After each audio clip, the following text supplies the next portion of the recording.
Dear students, today we studied about the fish production और fish farming। इसे हम pisciculture भी कहते हैं, समुद्र में होती है तो इसे मैराइन कल्चर भी कहते हैं, और चूँकि पानी को एक्वा भी कहा जाता है इसलिए इसको एक्वा कल्चर के नाम से भी जाना जाता है। भारत की 7,500 किलोमीटर लंबी तटरेखा है जो समुद्र तट से लगी हुई है। अधिकांश राज्य समुद्र के किनारे रहते हैं और वहाँ पर रहने वाले लोगों के लिए प्रोटीन का एक बहुत ही सस्ता और सुंदर साधन है मछलियाँ। फिश प्रोटीन जो है उनके लिए बहुत अधिक मात्रा में दालों के अतिरिक्त काम करता है, और न केवल मछलियाँ बल्कि उसमें सेलफिश, प्रान, पर्ल और मोलस्का का कल्चर भी किया जाता है। दो तरीके होते हैं, एक नेचुरल तरीका होता है जो समुद्र में जाल डाल के और हम मछलियों को पकड़ते हैं, और एक होता है कल्चर ऑफ फिश। एक को बोलते हैं हम कैप्चर और एक को बोलते हैं कल्चर।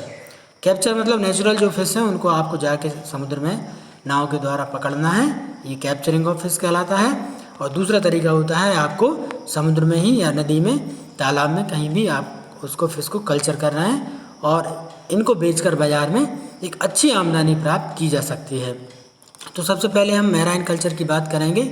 जैसा कि बताया गया, भारत 7,500 किलोमीटर लंबी समुद्री तटरेखा है और अधिकांश जो बढ़ती हुई पॉपुलेशन है इसके प्रोटीन की आवश्यकताओं की पूर्ति के लिए अधिकांश प्रदेशों में इसको बड़े शौक से खाया जाता है। और समुद्री मछलियों में जो मुख्य टाइप हैं उनके नाम है, आप याद रखिए, बॉम्बे डक, मैराइन फिश, ठीक है, मैकरल, ट्यूना, सार्डाइन, पॉम्फ्रेट और बॉम्बे डक।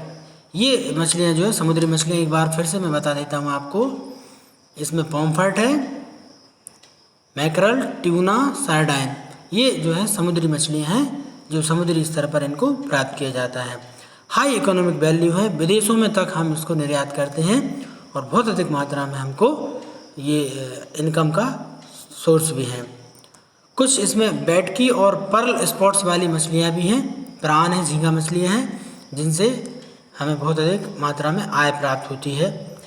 यदि हम इनलैंड फिशरी की बात करें तो इनलैंड फिशरी में हमें एक ऐसा सिस्टम तैयार किया गया है जो कि समुद्र के अलावा नदियों में, तालाब में, ठीक है, और जो समुद्र और नदी जहाँ पर मिलती हैं, यूस्चरी, मोहानी और लेगून्स, ठीक है, और सबसे अधिक उत्पादन जो है वो पैडी फील्ड में या राइस क्रॉप में भी इनका उत्पादन होता है, पैडी फील्ड में।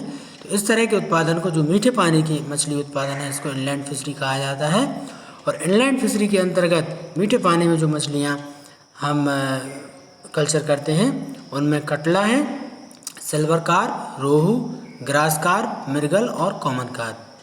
तो ये नाम आपको याद रखना है, ये इनलैंड फिशरीज़ के हैं या मीठे पानी के में पाली जाने वाली मछलियों के नाम है कटला, सिल्वर कार्प, रोहू, ग्रास कार्प, मृगल और कॉमन कार्प। इसमें एक और बहुत सुंदर चीज़ है, वो ये है कि हम मछलियों के कई जो ये नाम लिए गए हैं इनको एक ही जगह पर फूड अवेलेबल करा सकते हैं और एक ही जगह पर पाल सकते हैं। क्यों?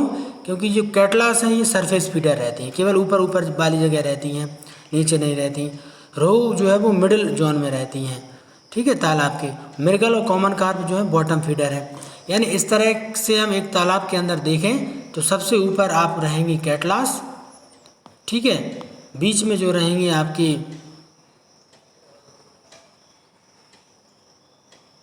मृगल्स, ठीक है,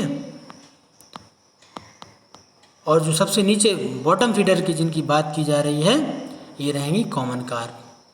तो इस तरह से आप कह सकते हैं एक ही तालाब में बहुत थोड़ी सी जगह में हम ज़्यादा से ज़्यादा मछलियों का पालन कर सकते हैं। एक प्रॉब्लम जो आती है मछली उत्पादन में, कभी कभी पूछ लिया जाता है कि क्या प्रॉब्लम आती है। प्रॉब्लम ये आती है कि अधिकतर रेनी सीजन में, जो अभी बरसाती समय चल रहा है, रेनी सीजन में ही इनका ब्रीडिंग टाइम रहता है, और अंडे जो है, चूँकि एक्सटर्नल फर्टिलाइजेशन होता है, अंडे आपस में मिल जाते हैं तो हमको प्योर ब्रीड नहीं मिल पाती। तो इसके लिए क्या किया जाता है? इसके लिए उपाय है हार्मोनल स्टिमुलेशन। तालाब में एक ही प्रकार के अंडों को डाल के हार्मोन ट्रीटमेंट दिया जाता है, जिससे हमें निश्चित मात्रा में अच्छे क्वालिटी की ब्रीड जो है वो मछलियाँ हमको प्राप्त हो सकती हैं।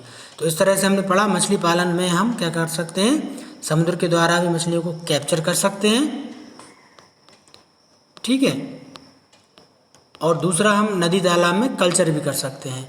और कल्चर के साथ साथ क्या है, एक्वा कल्चर भी कर सकते हैं इसका। प्राण है, झींगा मछलियाँ हैं।